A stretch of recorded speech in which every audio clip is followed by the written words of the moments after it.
Hey there, friends and family. It's been a little while since I've done the regular blog posts with the audio companion and video component, but I'm going to try to get back on doing those a little more regularly. I've been working on some other larger projects for a little while, and I've built up some different topics that I've written about, so hopefully we'll be rolling a lot of these out here real soon. Today, I'm going to read something that I wrote and then discuss a little bit at the end. So, today's entry is what we choose to ignore.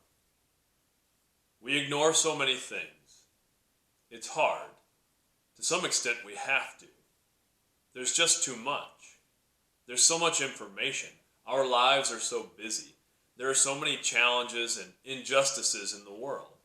And we all have our own struggles. There's no way we can give our full, undivided attention to each issue. We would drive ourselves crazy if we became emotionally invested in every tragic news story, if we allowed ourselves to be overwhelmed by every responsibility of our daily lives. So, we ignore things. The challenge is knowing what to ignore. We turn a blind eye to sweeping global tragedies and personal shortcomings. We block things out and pretend they aren't real. We seek the comfort of ignorance. That's a painful realization and a heartbreaking reality. It's not that we necessarily want to ignore so many things. It's just hard to know where to place our focus. I consider this a lot. I often recall two statistics I believe I've quoted before. The stats were taken from Justin Wren's TED Talk in 2016. The first statistic is that 5,000 children under the age of 5 die every day from waterborne illnesses. The other statistic is that in the world today, there are an estimated 27 million people living in slavery. That doesn't make sense to me. When I come across statistics like that, I try to empathize to the degree I am capable. I think of my own children dying simply because they didn't have clean drinking water, or what it might feel like to wake up as someone else's property. Really, I'm not equipped to even fathom such tragedies. I don't have the experience or the perspective to really grasp those notions. Plus, ruminating on these horrors can be overwhelming. I have to ignore these realities, at least to a point, in order to make it through the day. I have bills to pay and mouths to feed and laundry to fold and work to do. If I set my full attention on all the atrocities of the world, I wouldn't have time for anything else. It's sad, but there are just too many battles. I can't fight them all, and it's hard to know which fight to pick. I think about those children dying, but I also have students in my own classroom who need my attention. I have my own children too, and my first responsibility is to them. That is the real conundrum.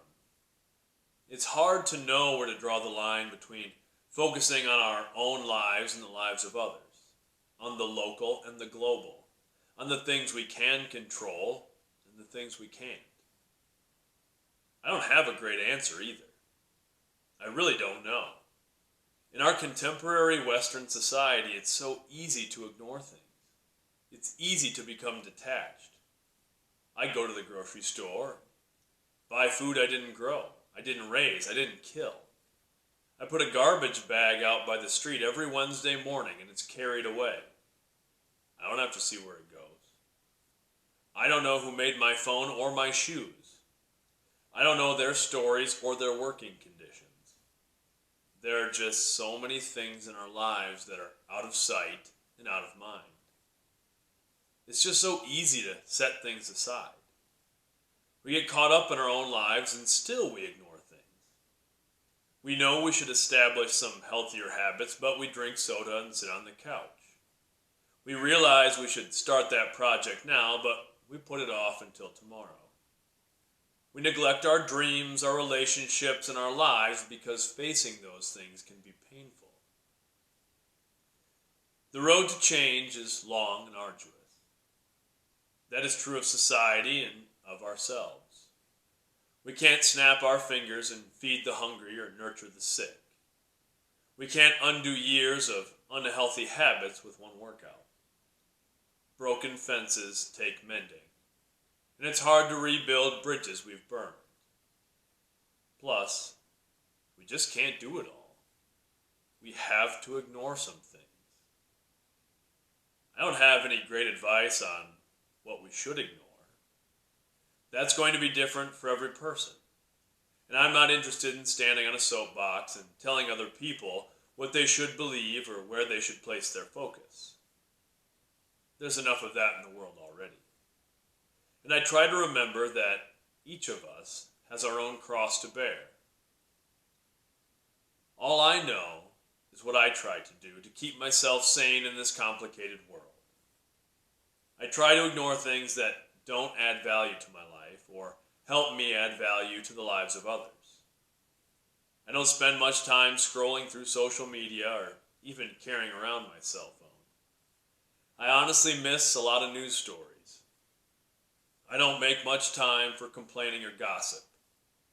I ignore a lot of stuff, but by choosing to ignore things that don't feed my own growth, I have more time to focus on things I find more personally significant. There's still a lot. There are many things out of my direct control. I don't know the best way to serve those around me and better myself and positively impact society. So, I just try to do what I can with what I've got for whatever time I have. I figure that's the best any of us can do. I can't solve every injustice in the world, but I can donate to a few charities and try to do my part at home. I won't be able to save all the struggling students who walk through my classroom door, but I can offer each one my support. I'll never be a perfect parent, but I can unconditionally love my children. None of us will win every fight, but we all bring something different to the table. Maybe I can write a few encouraging lines. Maybe someone else can sing a hopeful song.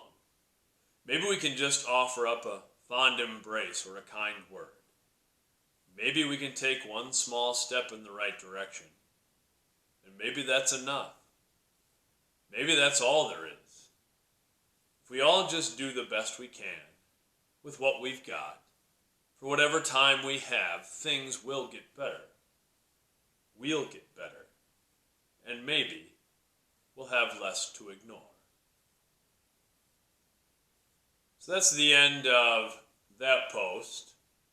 And the text will be up on my website in the regular blog area. But I figured I'd just talk a little bit about it afterwards for the audio and the video. That's something I was thinking about.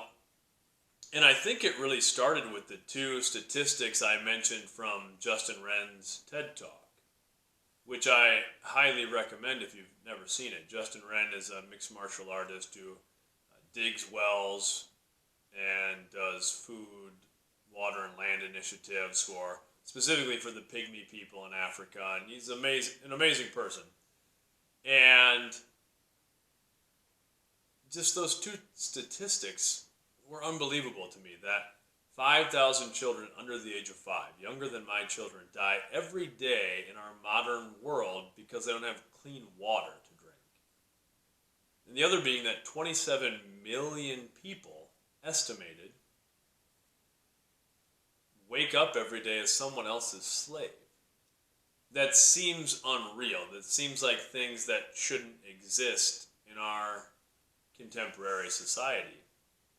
And that really got me thinking about a lot of things like that, about how there's so many tragedies in the world and how it's so easy for me to lose perspective sometimes and to maybe be upset about things in my own life. But when I compare them to some of the other horrors and tragedies that other people are facing, they seem so insignificant, and I feel guilty for feeling bad about any challenge that I've faced. And I want to help. There is a part of me that desperately wants to help with all of those situations, with the water initiatives for people, and I'd like to be able to get people out of slavery and all of those sorts of things, and it can be a bit overwhelming. And that's what I was feeling when I wrote that, was there's just so many battles, there's so many things, and I can start spiraling with those things a little bit, where so much of what I do day to day maybe feels insignificant because there are all of these tragedies and I take so many things for granted. And then there is this difficult realization that I'm not able to put all of my focus on all of these things, because I do have to focus on the students in my classroom, and I have to focus on my kids, and there are the little day-to-day tasks and chores I have to accomplish. So it really was just a struggle with that idea of, how do I come to terms with that? How do I come to terms with the fact that I'm not able to help every situation? And for me, I just boiled it down to that idea of, all right, I'm not going to be able to fix everything,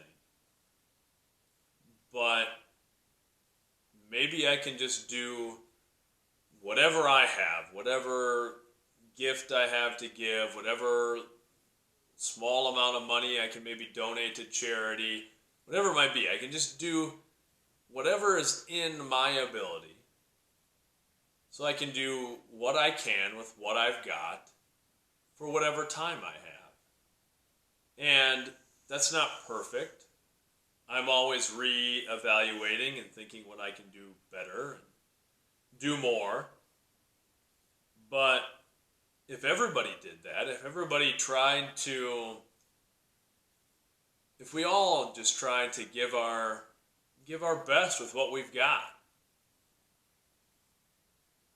if we all are able to do some little piece of good, things will change and things will get better. And it's still tragic for those people that we're not able to save.